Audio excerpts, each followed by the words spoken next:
Welcome, everyone. Thank you for joining today's discussion. My name is Federica D'Alessandra, and I'm the Executive Director of the Oxford Program in International Peace and Security at the Blavatnik School of Government at the University of Oxford. And it is my pleasure to welcome you to today's panel discussion. This event is being held on the margins of the historic G7 Health Ministers meeting in Oxford, which over the next 2 days will provide a crucial opportunity to build global cooperation to end the coronavirus pandemic and work towards a sustainable and inclusive global recovery. The meeting, which brings together health leaders from around the world to address the many issues arising from the pandemic, precedes and will inform discussions at the G7 summit, which will be hosted by the UK Prime Minister Boris Johnson from June 11 to 13.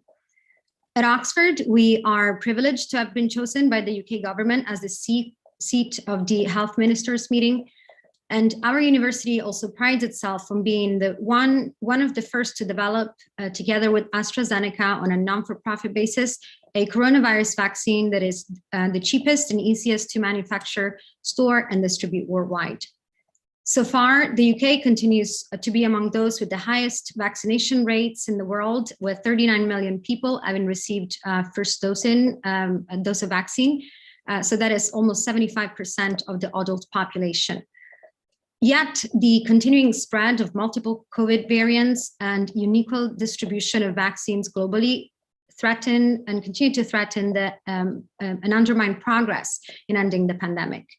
Indeed, while more than 80% of vaccine doses have gone to high-income countries, low-income countries have received just 0.2%. Given the far-reaching global impact of the pandemic and the continuing spread of these variants, the 2020 G7 summit might be possibly one of the most significant in the G7 history. So to discuss what actions the UK and the G7 member states should take to strengthen the international COVID response and to better prepare against future outbreaks of infectious disease, it is my pleasure to introduce you to a truly stellar panel with Professor Jo Wolfe, Amanda Moody, and Dr. Piers Millett. So we will first hear from my Blavatnik School of Government colleague, Professor Jo Wolfe, who's the Alfred Landecker Professor of Values and Public Policy at the University of Oxford. In addition to writing widely on equality, disadvantage, social justice, and poverty, Jo has done cutting-edge work on ethical vaccine allocation in support of the UK government and the World Health Organization. And I'm looking very much forward to hearing his thoughts, particularly on this issue of equitable vaccine distribution, but also on the impact that commercial incentives have on public health interventions. After hearing from Jo, we will hear from Amanda Moody, who is a policy fellow at the US National Defense University Center for the Study of Weapons of Mass Destruction. She is a leading US expert on biological preparedness and serves regularly on the US delegation to meeting of state parties to the Biological Weapons Convention. Together with myself and Nima Jarami, who I wish to thank for his generous support throughout this partnership, Amanda has been leading a joint research study, which is a partnership between her center and our program at the Blavatnik School, which focuses on future of health security. The study will be published in the coming months, but I'm very pleased that we have this opportunity to bear some pre-publication insight, if you like, to today's discussion. Finally, after Amanda, we will hear from Dr. Piers Millett, who is a senior research fellow at the Oxford's Future of Humanity Institute and vice president at IGEM, the world's premier synthetic biological competition. He previously served as deputy head of the implementation support unit for the Biological Weapons Convention and regularly consults for the World Health Organization on research and development for public health emergencies. So as we can all see, we have plenty of expertise on this panel. Each speaker will have 10 to 15 minutes to present some initial remarks before we will be taking questions from the audience. Please do use the chat box in the Q&A to ask your questions. I'm looking very much forward to everyone's insight. And without further ado, I'll turn now to Jo to kick us off. Okay, thanks very much, Federica. I'm really delighted to be taking part in this discussion. And what I thought I would do is draw on some work I did a few years ago when a pharmaceutical company came to Oxford, and they had the ambition of, so they said, eradicating disease in the coming decade. So a pharmaceutical company wanted to take on that project for the common good. And their first instinct was to come and talk to the lab scientists in Oxford. But they also came to the school. And I thought I would draw on other work I've been doing over the decades, really, to try to put that in a broader context. Because it's not so true now, but in the 1970s, people were really suspicious about whether medical interventions, pharmaceutical interventions made much difference. And so there were radical sociologists of health who claimed that all the benefits to life expectancy come not from pharmaceutical interventions, but from sanitation, public health, and eradicating poverty. Now, in the last 50 years or so, that is no longer true, that we do have medications that have proved to save lives and to extend lives. But we still have the question about to what degree should we be focusing on medical and particularly pharmaceutical interventions, and what are the alternatives to that? So I think if you think about things from the perspective of what is best for global health and what is best for corporate profits, we might find quite a disjunct between them. That is, what keeps corporations profitable may be interventions that are not ideal from the point of view of global health. So what do I mean? Well, imagine you're a pharmaceutical company and you want to maximize your profit. What sort of conditions should you be looking for? Now, it seems to me what you want to do is to find conditions, chronic conditions in individuals that are very uncomfortable to live with, perhaps even deadly to live with, but can bring people to a good standard of life, standard of comfortable health with regular medication. So if we think of diabetes now, or HIV as it has become, these are very profitable for pharmaceutical companies because people need the same medication week after week, month after month, year after year. And so you have a captive audience. It's much less profitable for a pharmaceutical company to be curing disease. Now, I made this point in a seminar, and then to my surprise, about a week or two later, a consultant, medical consultant, gave a talk at a conference where he chastised pharmaceutical companies for curing too many diseases, because once you've cured the disease, you can't sell the medicine anymore. And so he felt that it's actually bad from the point of view of business to be curing people. You want to keep people in illness that you can relieve. So the most profitable thing for a pharmaceutical company is to find these chronic conditions. If you can cure a disease with medications, at least you're selling it once. But if you think about other things we can do, well, we can prevent rather than cure. And we have the old folk wisdom that prevention is always better than cure. It's not true that prevention is always better than cure, but very often it is. And we can prevent in various ways, as we know now. Well, we always knew, but something very prominent at the moment, curing through vaccinations.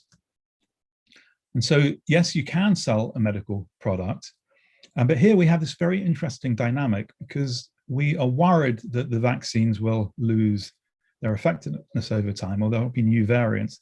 And so there'll be constant need for boosters. So this pushes us much back, quite close to the idea of a chronic condition. Life becomes almost a chronic condition now, where we would need regular vaccine boosters. So this would be very profitable for pharmaceutical companies. And although they don't say this, it's not in their interests really to find vaccinations that work permanently. Of course, if someone does that, they capture the market. So if someone comes with a vaccine that's cheap, maybe a single dose, works forever, then that puts everyone else out of business. But that's not their ideal. So just to run through what I've said. So one way of addressing illness is managing a chronic condition. Another is curing. Another is preventing through medical intervention. but we're only really scratching the surface here, because if we think about what we do in our own life, very often we prevent through lifestyle changes. We don't need medicine at all. And in fact, this is also relevant to the previous pandemics.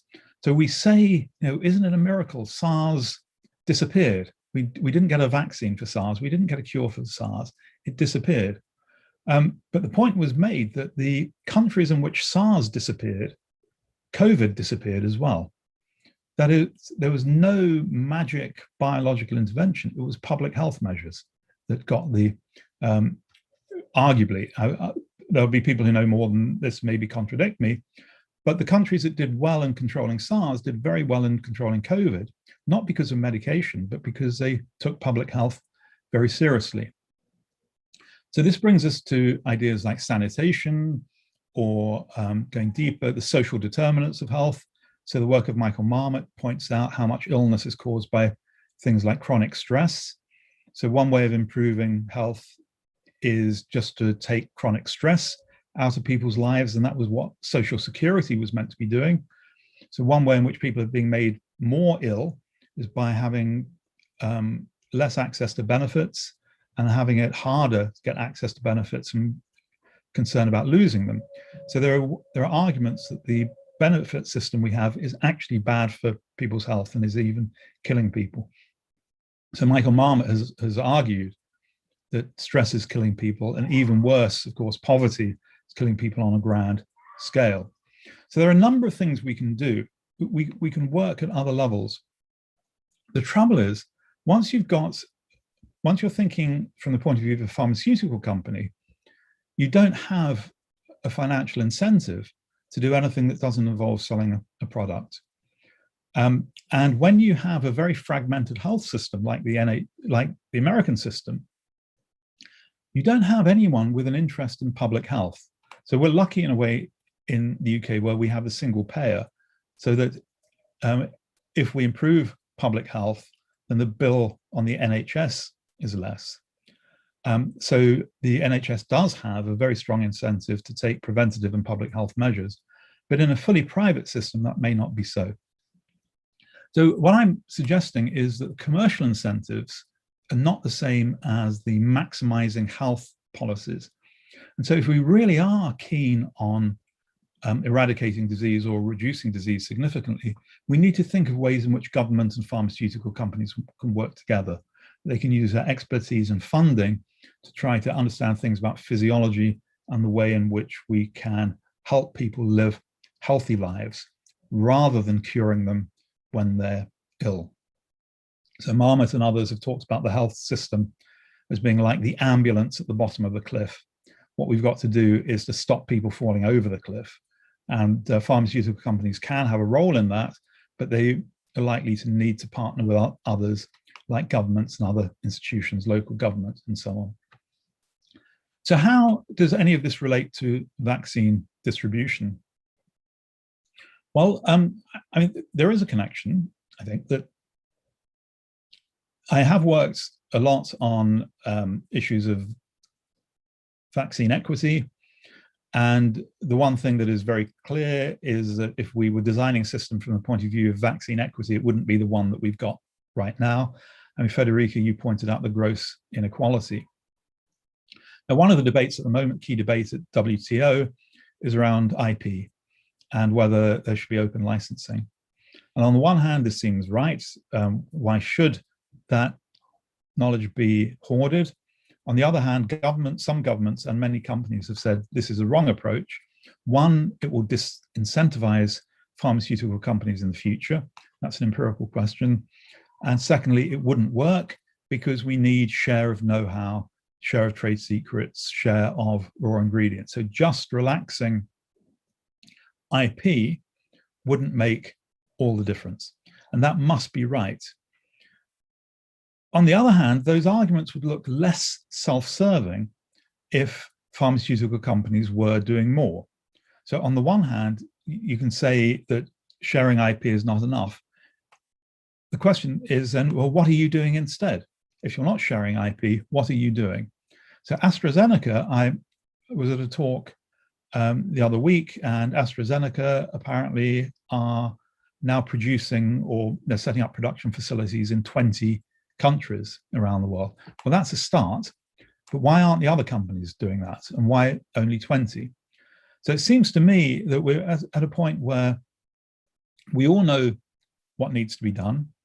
We need cooperation by funders, governments, and pharmaceutical companies to do it. And what we need is for people to sit down together and work out the most effective way of getting to the outcome, rather than spending all their time arguing about IP. If we can do what we need to do without an IP waiver, then show it, don't say it. And we're not seeing at this point that level of goodwill. Okay, so I think I will just stop at that point. Very happy to take questions later on. I'll pass back to you now, Federica. Joe, thank you so much for highlighting for us how we need to invest more in cooperation to bridge some of the equality with vaccine distribution and then try and tackle the pandemic. I wanted to turn to Amanda now, because I hope that Amanda can build on your remarks to offer us some thoughts in terms of what the future of public health and global health might look like. In particular, whether any of the current approaches might be might have the potential for being counterproductive. Sure. Good morning, everybody. It is bright and early here in DC. So thank you so much to Federica and Nima and the Blavatnik School for having me to speak today.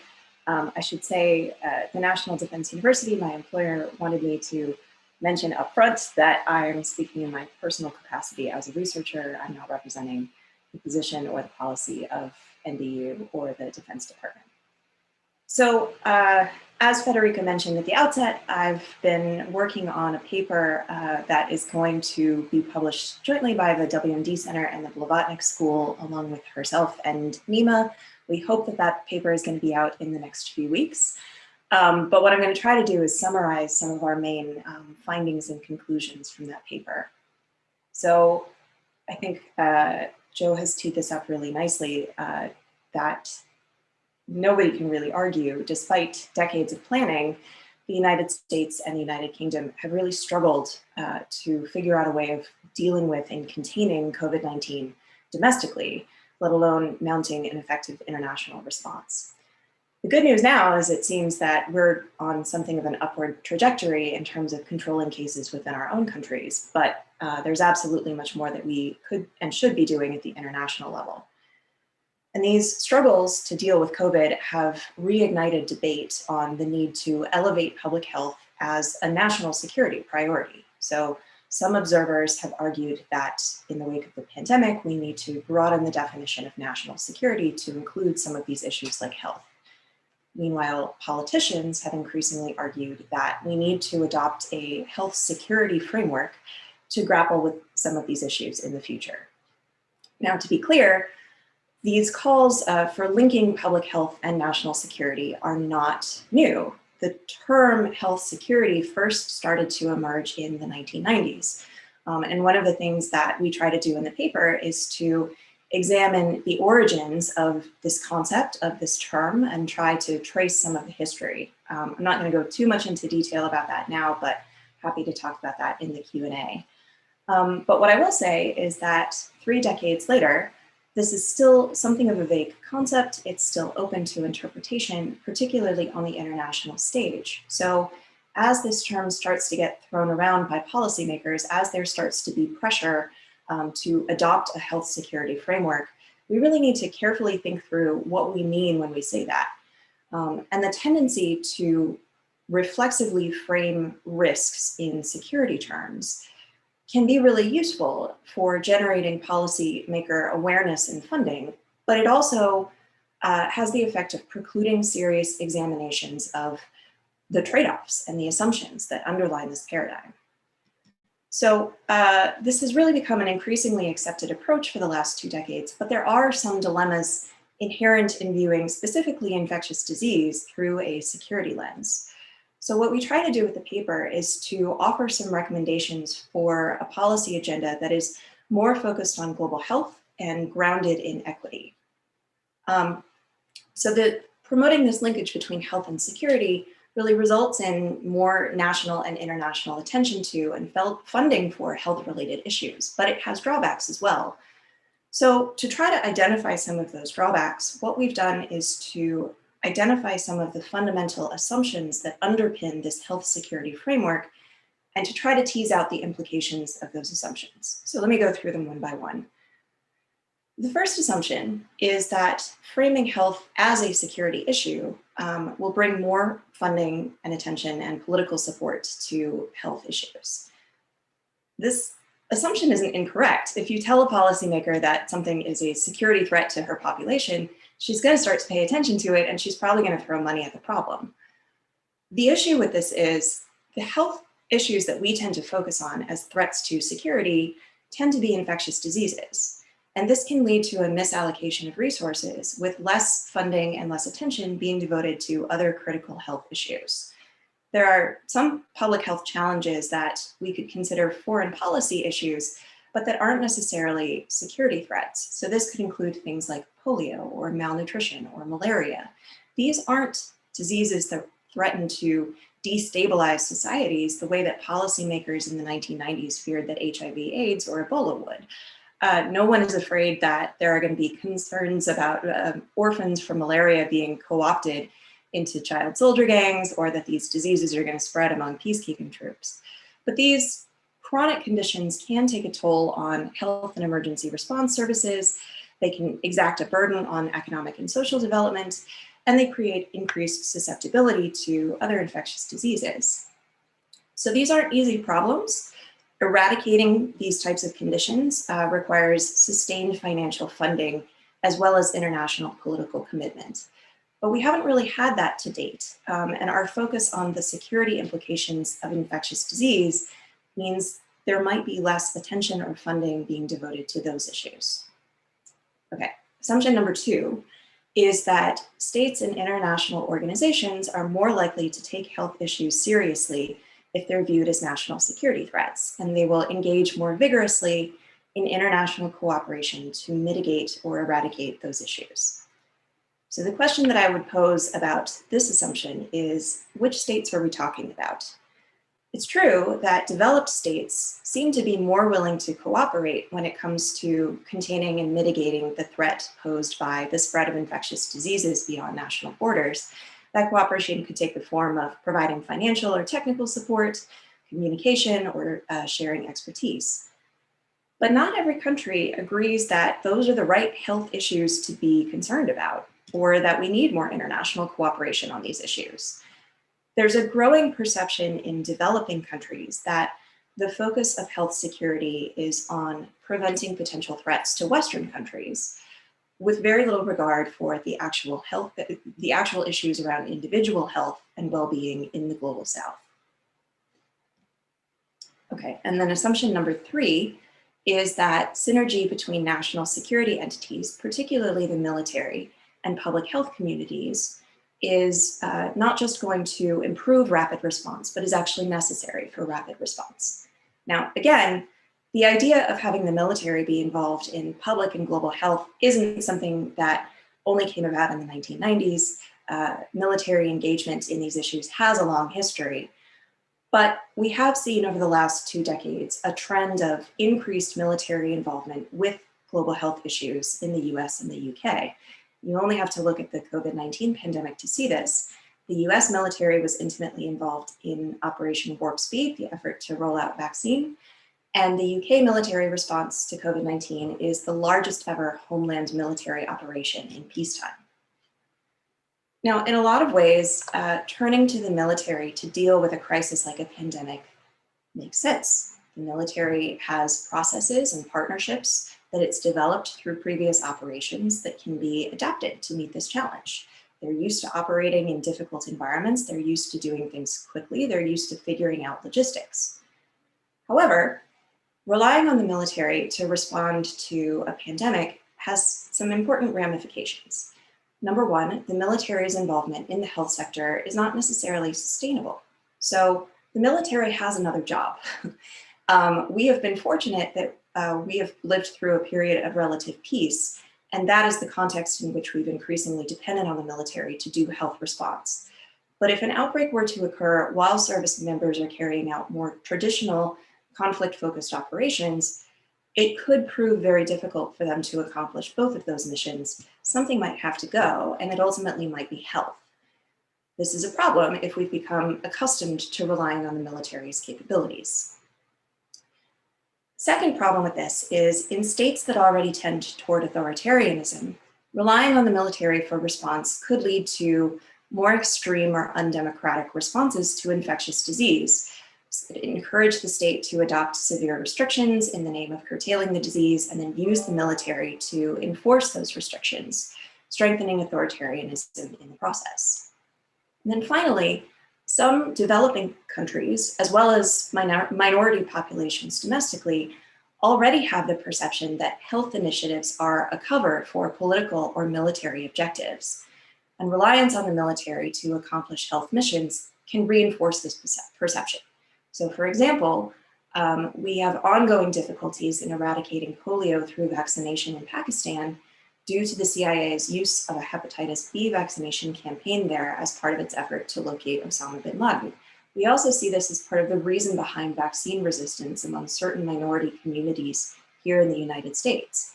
So I can say that when I got my own COVID shot, the person who actually gave it to me was a member of the Air Force. If you have people who are already concerned that these health initiatives are being used as a cover for military objectives, this can make it extremely difficult to provide health assistance. So there are absolutely benefits to this framing health as a security issue.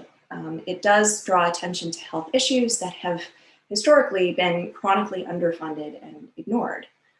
But there are some serious issues here too. It can contribute to international tensions, and the approach has largely failed to redress persistent shortcomings in the global health architecture. And in part, this is because the emphasis has really been on response and disease containment rather than on preventing future outbreaks. So what do we do? To begin with, I think it's important to continue to question the assumption that investment in biodefense strengthens public health capabilities and vice versa. So when we started to see this concept of health security emerge in Western countries, there was a lot of interest at the time in bioterrorism, and a lot of pressure put on developing countries to adopt measures that could be disease origin agnostic. So regardless of whether a disease started from a deliberate incident or a naturally occurring event like a spillover, these were things that Western policymakers argued developing countries could do that would help them in either case. The issue here is, some capabilities are going to help us respond to both of those incidents, things like enhancing national and international disease surveillance capacities. But there are other instances where focusing on bioterrorism and the threats associated with bioterrorism could divert scarce resources away from improving health systems and doing more general types of interventions that could be more useful in those developing countries. Second recommendation that we make in the paper is to return to a more traditional focus on global public health and national security as two separate spheres, albeit with more attention and funding devoted to health than in the past. So our health security initiatives to date have largely been focused on mitigating or eradicating infectious diseases like HIV/AIDS, Ebola, and now COVID-19. These efforts are absolutely important, but they have the tendency to neglect underlying chronic conditions and broader structural problems with health systems around the world. And because of this focus on specific diseases, funding and political attention for health issues has waxed and waned as outbreaks come and go. If US and UK policymakers really do view health as an important component of security, and if they want to continue to play a leading role in international prevention and response, they have to do a better job of sustaining this funding and attention over time. One way to do that is by shifting our focus away from these individual diseases to a broader effort to address the social determinants of health. So these could be things like making sure that there's access to affordable and high quality healthcare, access to education, access to clean water. And the Sustainable Development Goals provide a really useful framework for identifying some of those social determinants and focusing on those. I don't have too much time, so I will just very quickly touch on vaccines and say that US and UK leadership remain vital to ensuring that vaccines are globally available. This is critically important to the world's social and economic recovery. One really useful way of doing this that has started to emerge that we've seen has been these multilateral funding mechanisms like COVAX. But I think that this can also be a broader component of a more systematic approach to global health research and development that isn't necessarily driven by crises, but that can be leveraged in times of emergency. And then finally, since I don't think we're going to convince policymakers to completely jettison the concept of health security, one way that we can continue to build on this framework, but also make sure that the concerns of developing countries are being heard and incorporated in our approaches, is this idea of a multilateral treaty on pandemic preparedness.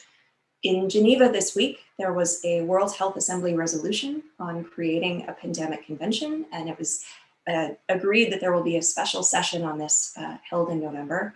I imagine Piers might be planning to talk a little bit more about this in his remarks. I would note it's not necessarily clear what such a pandemic treaty would do that other international commitments like the international health regulations don't already do.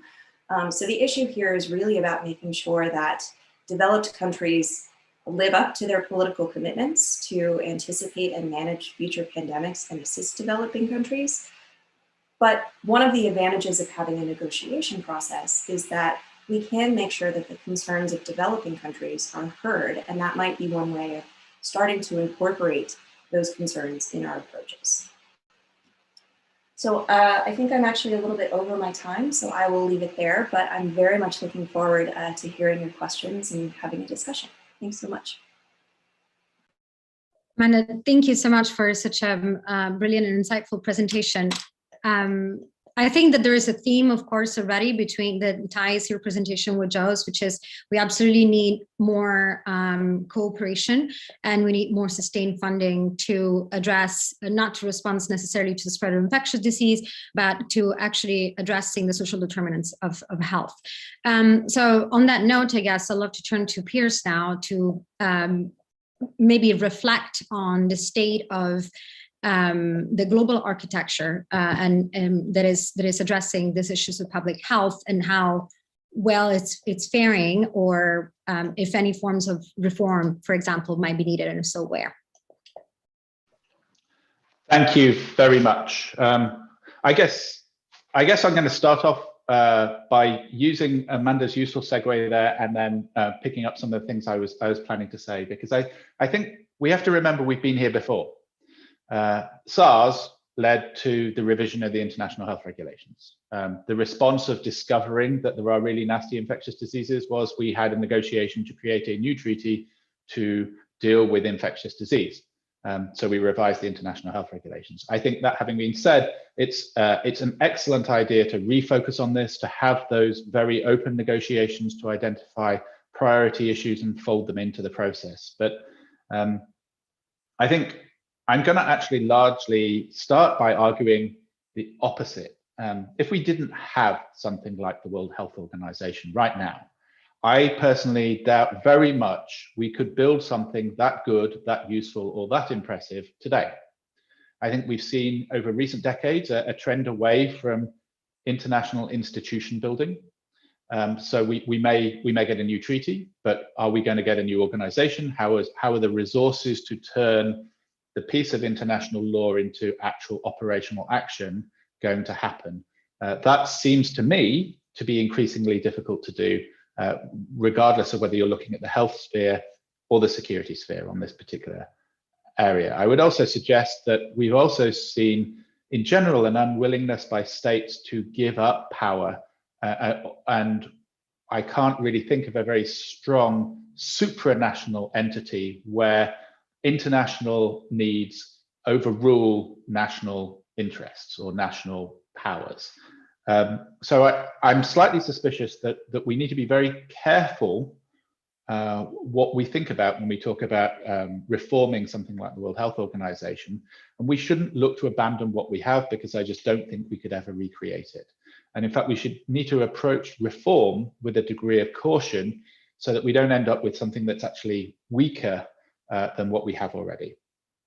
So if we do want to reform something, if we want a World Health Organization that can do the things that people want it to do and say that it should be doing, and you can go online, you can see the academic articles, you can see the press articles, you can see the blog entries on what people think the World Health Organization should be doing. There's no shortage of things that people think it should do. So how does it do those?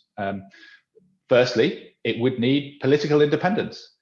Some states are used to being able to shape the international agenda, and some of those cases are used to having either an explicit or implicit veto to stop things from happening they don't like.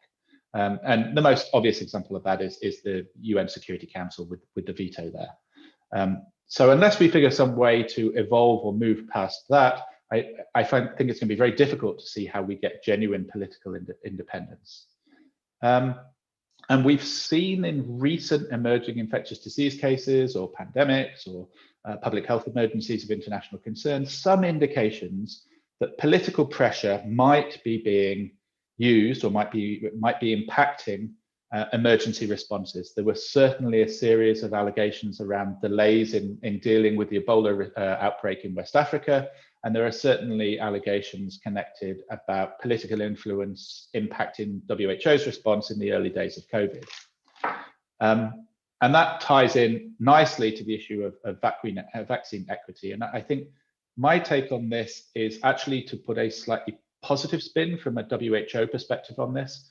I've been personally very struck by how much leadership the Director General has shown on this issue, how much he's been prepared to put his own neck on the line and to say what many people are thinking about that situation and the moral reasons and the moral need, let alone the public health need, for ensuring a greater equity around the world. So I think that's a very positive sign on that. On financial independence, a significant amount of WHO's work is extra budgetary. That means it relies on donations from states primarily, or in some cases, philanthropic organizations. And those extra budgetary resources are donated for issues or for topics or for work that are a priority for those entities with the resources. I think some of those rules around working with philanthropies need to be revisited. They seem incredibly archaic to me. I think there are more philanthropic resources out there that could be tapped into for global health than are currently being accessed. And I think I'll come back to that in a minute. But ideally, in my mind, states would create some sort of capital fund. They would pay into a body where WHO was actually just operating off the interest or the profits of an independent fund, and so that it was no longer required on money from donors or states on an annual basis. It would know its money's there because it's working financially independently. I think that is something that we're not likely to see, but again, I would say there are some positive signs, and there I would point to the World Bank's Pandemic Emergency Financing Facility, which was in reality a international financing option to provide resources to the countries with least resources in the case of a pandemic, and it has indeed paid out in the case of COVID. So that was an unusual way of doing it. It's very different from traditional international organization structure. So I thought that was worth mentioning.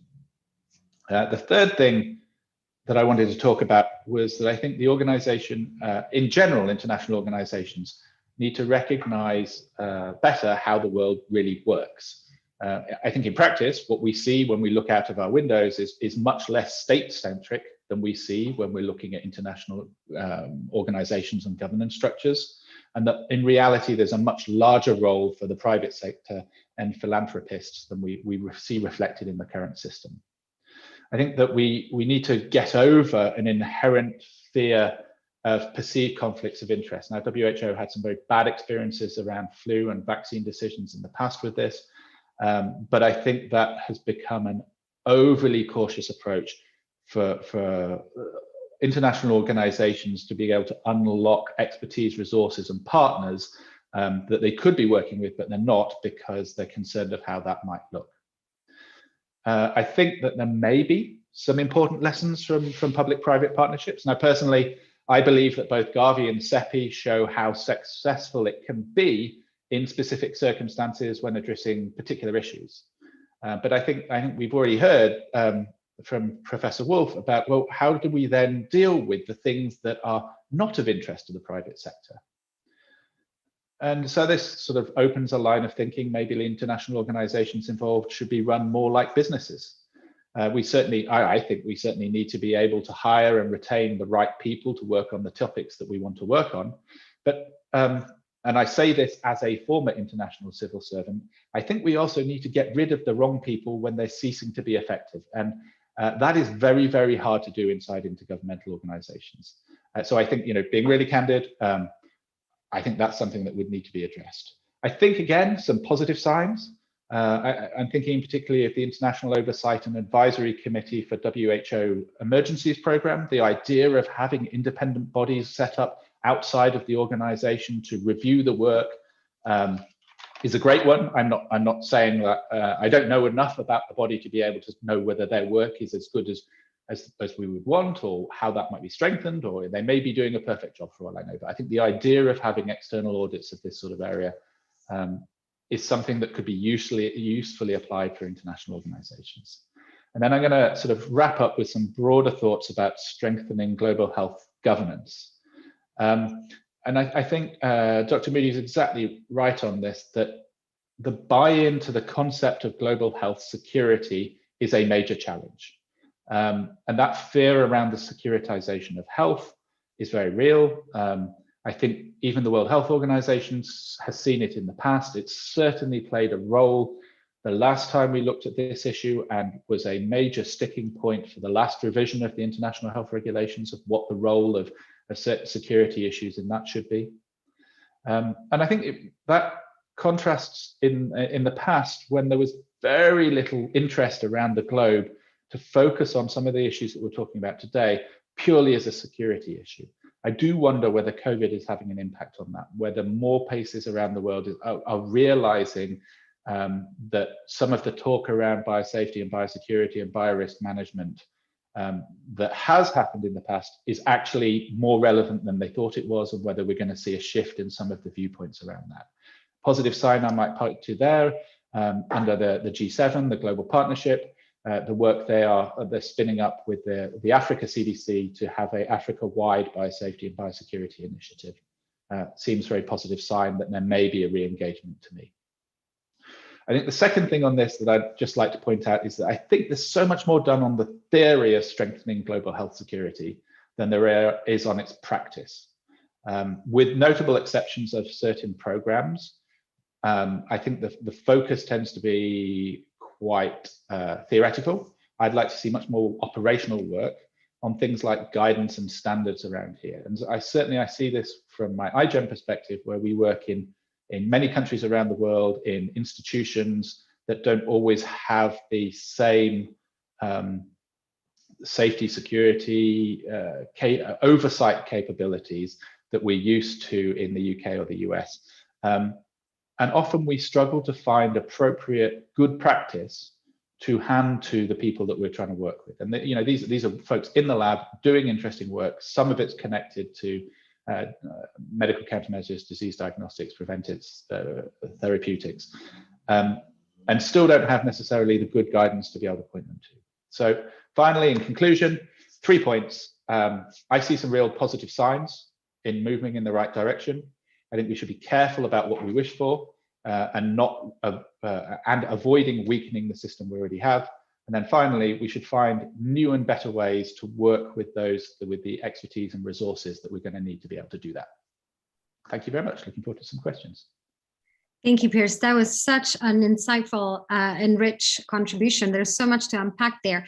But if everyone will indulge me, I might want to start the conversation on a little bit of a controversial note. A question has come from the audience asking, as is the world experiencing accidental biological warfare? Has the WHO investigation been a whitewash? And then the same person asks, surely it is a national security issue if COVID turns out to be a bioengineered weapon and not merely a nasty disease. So I guess I'll turn to Dr. Moody first and ask, how does this bear on your intervention? Sure.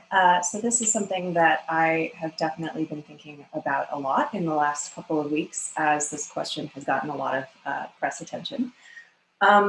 So my day job is actually working on issues related to the Biological Weapons Convention, which is why it's so nice to be on a panel with peers. So I have to start off by saying that, according to the definition of a biological weapon, there really can't be such a thing as accidental biological warfare, because there has to be an intent behind it. If you've got someone who is trying to deliberately use disease as a weapon, that's one thing. If you've got an accident scenario, that's something quite different. So I think one of the questions that we're grappling with is, was this a natural spillover event that we saw a zoonotic event from one animal population possibly to another, then to humans? Are we talking about a laboratory accident where researchers were working on something and something happened and it managed to come outside the lab? Or are we talking about one country that was very deliberately trying to use disease and spread it around the world? From everything that I read and all of my conversations with scientists, the last scenario still seems very unlikely. It seems that this was not something that was deliberately weaponized. And frankly, if it was, it seems to have backfired, given that there really is no country that has benefited from this pandemic. Certainly, some countries have done better in the short term, but ultimately, this is not something where anyone has really experienced long-term proactive effects. So I think the question is, are we seeing a natural spillover event, or are we seeing some sort of laboratory accident? And that's an interesting scientific question. And I can understand why they might, the audience member might think that there are security concerns here. And I absolutely think that there, as Pierce said, there's going to need to be more attention to biosafety and biosecurity in the future. But honestly, that's true no matter what the origins of this disease are. I think we're going to see a lot more countries around the world that are investing in high containment laboratory research, a lot more countries that are going to be investing in biotechnology. So this push that we need to make sure that we've got better biosafety and biosecurity regulations on the books, and that countries are actually implementing those when they build those laboratories and start doing that research, that's going to be the same regardless of the origins of this particular pandemic. Similarly, even if this was a laboratory accident and not a zoonotic spillover, we're still going to need to do a better job of looking for these types of possible spillover events, improving public health systems to make sure that we've got the capacity to deal with them, because all of the factors that led to this possibly being a zoonotic spillover event, more populations living in close areas where they're coming into contact with animals, those factors aren't going away either. So even if this one wasn't, it's entirely possible that we might see one in the future. So I guess my answer would be, the things that we need to do are the same, regardless of the origins of this particular pandemic. I appreciate that there's the investigation going on. It's certainly understandable that people want to know, but I would point out that, with Ebola virus, we still don't know the exact origins of that. That search has continued, even though this disease has been with us for several decades. So, I think people need to be prepared that we're not necessarily going to have an answer in the short term. I agree that if this is a deliberate biological weapon incident, then that's absolutely a security concern. But everything that I've seen to date suggests that this is either a natural spillover event or a laboratory accident. And what we need to prevent those, what we need to do to prevent those in the future is going to be the same, regardless of the particular circumstances here. Thank you. That was absolutely brilliant. Can I come in on that? Absolutely, please go ahead. Because I just wanted, I completely agree with everything Amanda said, and I just wanted to point out that working with these sorts of agents safely and securely and responsibly is very, very difficult for anybody. This is not a developed versus developing country issue. This is not a few powerful countries and everybody else doesn't get to do this. This is even when you throw the full resources and technology of some of the most sophisticated laboratories in the world, we still have accidents. The benefits are fairly well documented as far as improved surveillance of diseases and vaccines. We have to do research in this space. I'm not suggesting for a moment that we shouldn't do that. What I'm saying is everybody struggles. It's incredibly difficult and nobody should go into it lightly. So this isn't an issue we should be splitting between haves and has not. This is, we have to come together to learn how to do this safely, securely, and responsibly. And even the UK and the US have lessons to learn from everywhere else in the world. Thank you, Piers. I wanted to turn to Joe now for a moment, because I think one important recommendation and trend that is emerging and that spans across all three of your presentations is the fact that we need better cooperation, of course, not just internationally, but we also need better cooperation between the public and private sector. Going back to Joe's initial remarks, one of the questions that has come through in the Q&A chat box is, could you provide examples of ways in which more collaboration between pharmaceutical companies in particular and local governments can yield positive outcomes? Okay, thanks very much. I realize as I said that it might cause some confusion, so I'm glad I've got the opportunity to reply. So I can imagine whoever asked that question is worried about the idea of pharmaceutical companies handing out medicines on street corners and working with local government. But that's not what I meant. What I meant is that pharmaceutical companies have a huge amount of knowledge and expertise, and one could try to use that more creatively than we do. So local authorities, for example, often come with local initiatives about bicycle lanes and safe routes to school, various things that are done in the name of public health. So pharmaceutical companies have a lot of knowledge about human physiology, which they don't share widely. They keep that to themselves. And they also have the techniques to do things like randomized clinical trials that they could use in more social experiments. So I don't have a precise perspective here, but what I'm thinking about is that if we just get different people in the room together to try to share their expertise, they could come up potentially with creative approaches that they wouldn't do unless they were forced to do it. Now, there is another question about what is the incentive for a pharmaceutical company to do that? Why should they do that? Because they're a business.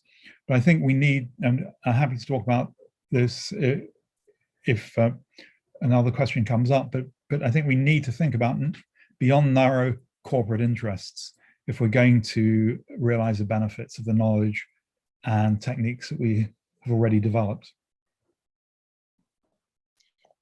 Thank you, Joe, for that insight. I wanted to stay on this question of cooperation, and beyond the question of private-public cooperation, I think one of the important takeaways, at least for my part, of Piers' intervention was that international organizations need to be need to realize that the world is not as state-centric, and there need to be other voices around the table. And I think you were particularly referring, you were specifically maybe talking about funding, but one question has come from the audience. If that is the case, and we have more voices around the table, then what are the mechanisms that we can put in place to make sure that the priorities are being shaped correctly and that are not just being shaped by those that bring, let's say, the highest donation?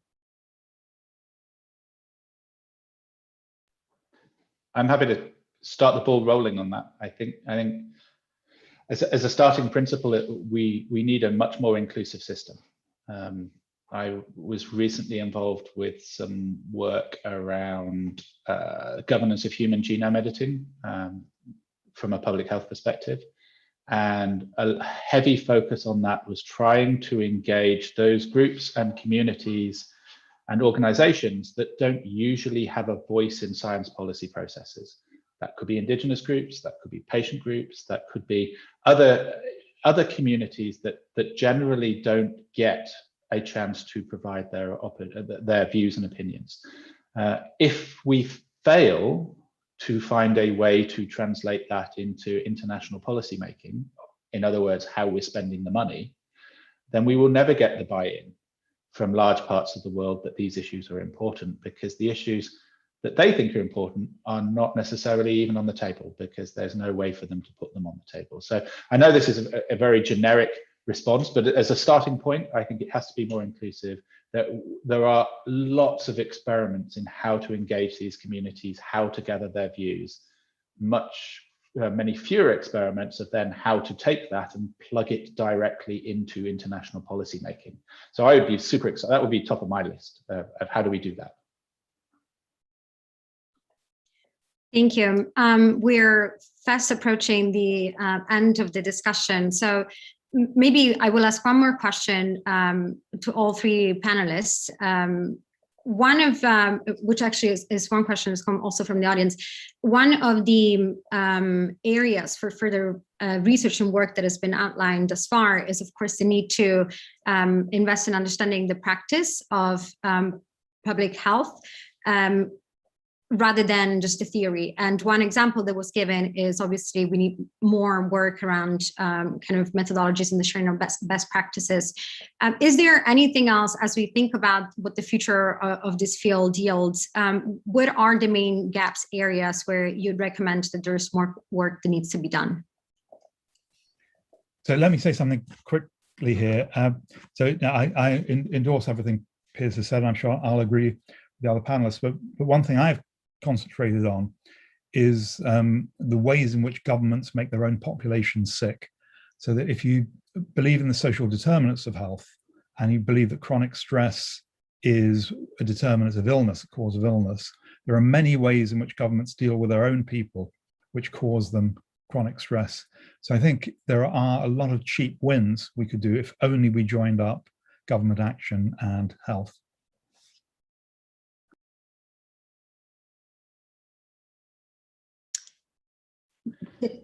Go ahead, Dr. Miller.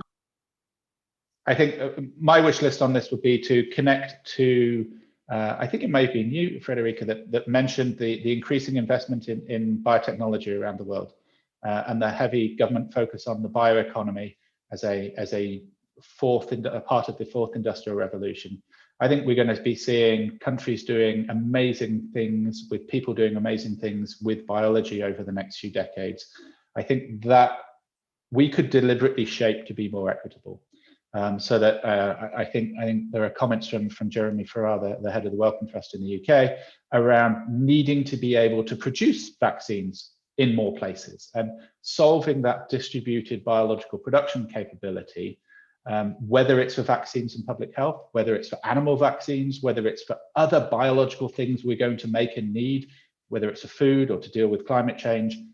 Having that capability distributed in more places that are less open to some of the influences and difficulties that we've seen recently would be a powerful base for the coming decades. Yeah, I think I can only second what the other two have said, but I think my wish list is really focused on sustainability. That yeah, and I think that there's a suggestion that has the advantage of doing this, that this can't be something where we are trying to reinvent the wheel every time there's a new disease that comes out or a new crisis on the horizon.